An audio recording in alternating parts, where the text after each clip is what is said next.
वाला जनाब ये 19 वाला तो बाद में आया, लगातार निर्णय पक्ष में आ रहे। तो आप क्या कहना चाह रहे हैं? परकट वाला उसको सुप्रीम कोर्ट ने खारिज अच्छा, कर दिया है। देखिए आप अब इन्होंने जो गलत बोला है वो बताता हूं। सुप्रीम कोर्ट ने अपने जजमेंट में कहा कि इस बात का कोई आर्कियोलॉजिकल सबूत नहीं है कि 12वीं शताब्दी में मंदिर टूटा था। आर्कियोलॉजिकल सबूत नहीं है। मोहम्मद का केस आर्कियोलॉजिकल सबूत का मतलब यह होता है कि नीचे कोई ढांचा मिले, जैसे मैं 6 दिसंबर 92 से पहले वहां कोई ढांचा था, इसका आज कोई आर्कियोलॉजिकल सबूत नहीं है, सिर्फ डॉक्यूमेंट्री एविडेंस। मुसलमानों को, मुसलमान जो संस्था है उनको ये बड़ा दिल दिखाते हुए तीनों जो है हमारे मंदिर जो है बनाने की पूरी जो हमें बड़ा दिल दिखाते हुए परमिशन दी जाए। जब बाबरी ढांचा था तो भारत का फॉरेन एक्सचेंज रिजर्व 1 बिलियन के नीचे था। हम भुखमरी के कगार पर थे, सोना गिरवी रखा गया था, रुपये का डिवैल्यूएशन हुआ था। जब 8 खंबे निकले तो 100 बिलियन था 2003 में, अब 600 बिलियन है। ये होने जा रहा है जो ये कह रहे हैं। यानी आप बैटिंग कर रहे हैं ना? मैं तो बैटिंग कर रहा हूँ 2024 की, मैं बैटिंग कर रहा हूँ 2024 की, मैं बैटिंग कर रहा हूँ सत्य की, मैं बैटिंग कर रहा हूँ भारत की संस्कृति की, मैं बैटिंग कर रहा हूँ हिंदुस्तान की। तो आज की इस वीडियो में सुधांशु त्रिवेदी ने शोएब जमाई को डिबेट में बहुत अच्छे से धोया है, क्योंकि शोएब जमाई बोल रहा था डिबेट में आकर कि राम मंदिर को आप लोगों ने जबरदस्ती बनाया है। सुप्रीम कोर्ट का कुछ भी ऐसा नहीं कहा गया था कि वहाँ पे राम मंदिर ही था, आप लोग अपनी सरकार में इसलिए मनमानी करके राम मंदिर बना लिए हैं। ऐसे ही उठपटांग कुछ भी बोले जा रहा था डिबेट में शोएब जमाई। तो इसी बात पर जब सुधांशु त्रिवेदी ने फैक्ट के साथ बोलना शुरू किया, त्रिवेदी डिबेट में चिल्लाने लगा, जिसके बाद ऑडियंस ने भी उसे डिबेट में अच्छे से धो दिया है। तो भाई क्या हुआ आप खुद से ही देखिए आगे। ये फैलेसी आप देख रहे हैं कि हम बनाएंगे, कोर्ट का इसमें कोई रोल नहीं होगा। कोर्ट क्या करता है नहीं करता है, ये फैलेसी है कि क्या इन्फ्लुएंस करते हैं लोअर कोर्ट को। नंबर 1 मेरा सवाल ये है, क्योंकि इनफेलेबल नहीं है कुछ भी। 22-23 दिसंबर 1949 की रात को जब वहां रामलला प्रकट हुए, वहां पर पूजा अर्चना की अनुमति कोर्ट के आदेश से शुरू हुई। 1 फरवरी 1986 को ताला खुला कोर्ट के आदेश से। 9 नवंबर 1989 को वहां पर शिलान्यास करने की अनुमति दी गई कोर्ट के आदेश से। ढांचा 6 दिसंबर 92 को गिरने के बाद अस्थायी मेकशिफ्ट टेंपल के में पूजा अर्चना की परमिशन हुई सुप्रीम कोर्ट के आदेश से।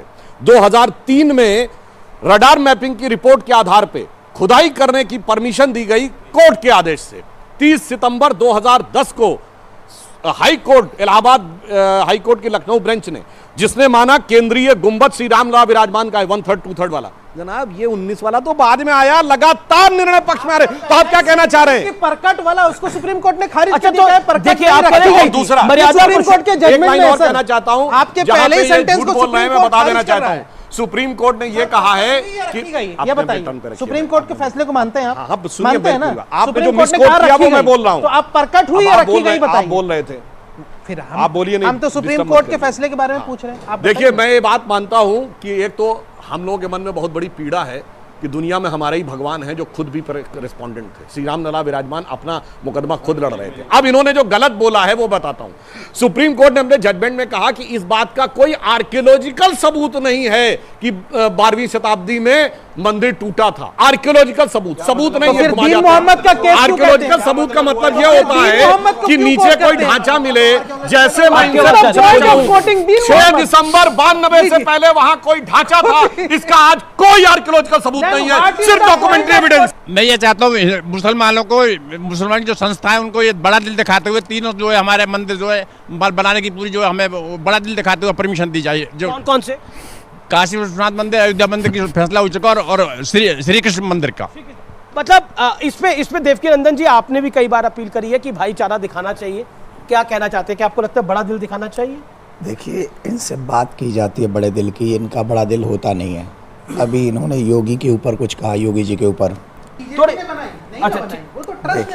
देखिए अरे तो पूछते क्यों थे इनसे कि रामलला आएंगे, मंदिर यही बनाएंगे, तिथि कब बताएंगे? इनसे क्यों पूछते थे कब बनाओगे मंदिर, कब बनाओगे? आपसे गलत तो आप ही पूछते थे फिर जी। उन याचिकाओं करताओं से पूरा देश, पूरा विपक्ष, कांग्रेस पार्टी साल दर साल सवाल पूछती रही। सुधांशु त्रिवेदी हमारे स्टूडियो में आते थे, हमारे स्टूडियो की लोकेशन बदल गई है। पहले जहां था कांग्रेस के किस नेता ने सवाल नहीं पूछा? कांग्रेस के हर नेता ने, हर मौलवी साहब ने सवाल पूछा कि बीजेपी रामलला आएंगे, मंदिर वही बनाएंगे, लेकिन तारीख नहीं बताएंगे। लेकिन जब ये आज 22 जनवरी 2024 की तारीख बता रहे हैं तो पूछ रहे हैं कि तुमने क्या किया? ये तो कहते कौन सी थी जब राम मंदिर का शिलान्यास हुआ था तो ये लोग आके मुहूर्त मर्मज्ञ बन गए थे, कहने लगे थे मुहूर्त नहीं ठीक है। याद करिए अगस्त 2020 में अपनी सुविधा के अनुसार ऐसा बदलते हैं जिसकी कोई हद नहीं। अच्छा एक इंटरेस्टिंग ये है जी जी नहीं नहीं, देखिए देखिए देखिए, आस्था ये तो जो सबका ये सम्मान होना जो चाहिए। आप ये बिल्कुल जो करिए, लेकिन ये जो सवाल ये है तिथियों कि का सम्मान क्या है, ये ऐसे ही नहीं है, कानून की रहेगी, ऐसे ही नहीं है कि आस्था जब के उत्तरायण बिल्कुल लगेगा तो रामलला विराजमान होंगे, ये ऐसे ही नहीं है, ये विधि का विधान है, ये विधि का विधान था। जब जब जब कार सेवकों पर गोली चली थी, जो पार्टी 400 सीटों पर थी, वो आज 40 सीटों पर है, ये विधि का विधान है, ये रामलला का विधान है जी। और जो पार्टी 2 सीटों पर थी, वो आज 300 पे आ गई। अब इसे संयोग कहिए या कुछ और कहिए अमीश जी। जब राम मंदिर का उद्घाटन होगा, 1 महीना बाकी है, तब तक जानते क्या होगा? हम 5वीं बड़ी अर्थव्यवस्था, 4थे बड़े स्टॉक एक्सचेंज, 3रे बड़े ऑटोमोबाइल के मैन्युफैक्चर, दूसरे बड़े मोबाइल के मैन्युफैक्चरर, इंफ्रास्ट्रक्चर में इन्वेस्टमेंट करने वाले सबसे बड़े देश, और सुनिए, चांद के अछूते कोने को छूने वाले देश। और जब बाबरी ढांचा था तो भारत का फॉरेन एक्सचेंज रिजर्व 1 बिलियन के नीचे था, हम भुखमरी के कगार पर थे, सोना गिरवी रखा गया था, रुपये का डिवैल्यूएशन हुआ था। जब 8 खंबे निकले तो 100 बिलियन था 2003 में, अब 600 बिलियन है। ये होने जा रहा है जो ये कह रहे हैं। जी बिल्कुल, फाइनल वर्ड रशीदी साहब, बड़ा दिल दिखाना चाहिए मुसलमानों को, बड़ा दिल दिखाना चाहिए, भाईचारा दिखाना चाहिए। जो 95 एक्ट थे, ओके, शोएब जमाई को शांत आप ही कराइए, वो मान नहीं रहे हैं। 1965 में आया, अरे मुआहिदा 1965 में नहीं भाई, 2024 में आ जाओ, अब 2024 में आ जाओ। जवाब। यानी आप बैटिंग कर रहे हैं ना? मैं तो बैटिंग कर रहा हूँ 2024 की, मैं बैटिंग कर रहा हूँ 2024 की, मैं बैटिंग कर रहा हूँ सत्य की, मैं बैटिंग कर रहा हूँ भारत की संस्कृति की, मैं बैटिंग कर रहा हूँ हिंदुस्तान की। अभी आपने देवकीनंदन ठाकुर जी को सुना, हमारी थी, है और रहेगी। तभी योगी जी का बयान आपने सुनवा दिया कि जिसमें दम होगा वो बना लेगा। एक साधु जी कह रहे थे पहले बागेश्वर धाम के, आप हमें ताकत दो, हम आपको हिंदू राष्ट्र देंगे। ये तो एक प्रचलन हो गया। तो मैं सिर्फ ये कहना चाहता हूँ, जब इस तरह के प्रवचन, आपने सुना होगा काशीनाथ के, विश्व काशीनाथ के बारे में भी योगी जी ने कहा था कि मस्जिद कहते हुए शर्म आती है, और मस्जिद क्यों कहें उसको। ये इस तरह के जो बयान हैं, ये संविधान के बिल्कुल विरुद्ध हैं। 10 सेकंड कह दिया कि मस्जिद मंदिर है, रहेगा। अरे आप कोई ने बहुत बुरा था। 1 मिनट, दुबई ने मंदिर बनाया कि नहीं? सुनिए, मैं पूछना चाहता हूं इनसे, सेकुलर देश है, कि आज बनाया कि नहीं बनाया? मुसलमानों के लिए मक्का मदीना के बाद तीसरी सबसे पवित्र मस्जिद अल-अक्सा है, जो इजराइल के कब्जे में है। बताइए, वो मस्जिद है और मुस्लिम की रहेगी या नहीं? बोलिए। बिल्कुल छोड़ देंगे, बिल्कुल अब रहेगी। अब बिल्कुल रहेगी, भले ही इजराइल के कब्जे में है, बिल्कुल रहेगी। भगवान राम का भूल जाओ, भगवान राम का मंदिर तो मर्यादा के दायरे में, भगवान राम का मंदिर तो मर्यादा के दायरे में बन गया। वासुदेव